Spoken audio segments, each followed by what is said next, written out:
Bonjour, c'est Nathalie Martin, coach leader à l'école d'affaires Pleine Pratique.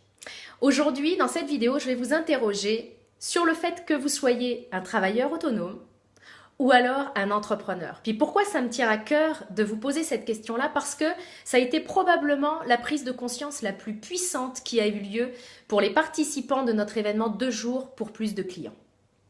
En fait, les témoignages qu'on a reçus à l'issue de cet événement-là, c'est vraiment qu'ils ont eu le sentiment de rentrer dans la salle en débutant ces 2 jours avec une mentalité de travailleur autonome.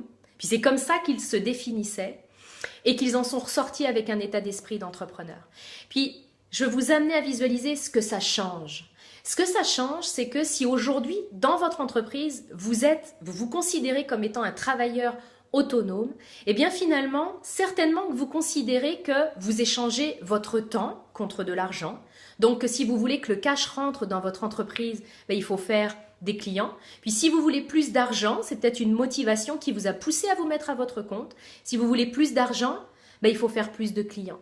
Puis ce que ça donne quand on est là-dedans, c'est qu'on enchaîne des clients, des clients, des clients, et que finalement, on est un très bon candidat à l'épuisement. Finalement, un travailleur autonome reste un travailleur, c'est-à-dire que souvent, on a la même notion de travailler dur, travailler fort, le même état d'esprit qu'on avait quand on était salarié, la même idée que j'échange mon temps contre de l'argent.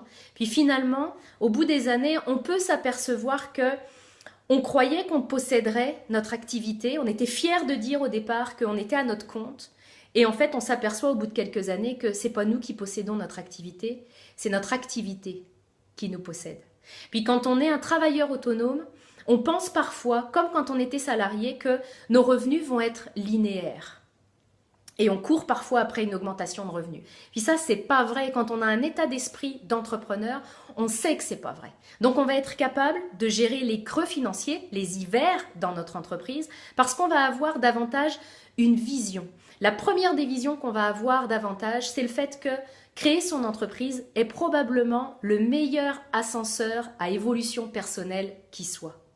Puis cette notion-là, on ne l'a pas forcément quand on est seulement dans l'idée du travailleur autonome, mais dans vraiment l'idée de l'entrepreneur, et surtout quand on est un entrepreneur spirituel comme vous l'êtes certainement si vous regardez cette vidéo, eh bien on a cette vision qu'effectivement, on va se développer énormément personnellement, spirituellement avec notre entreprise et qu'on va aller à la recherche d'un style de vie, qu'on va pouvoir mettre en place des éléments importants pour pouvoir déléguer, pour pouvoir automatiser notre entreprise, pour se créer vraiment un style de vie.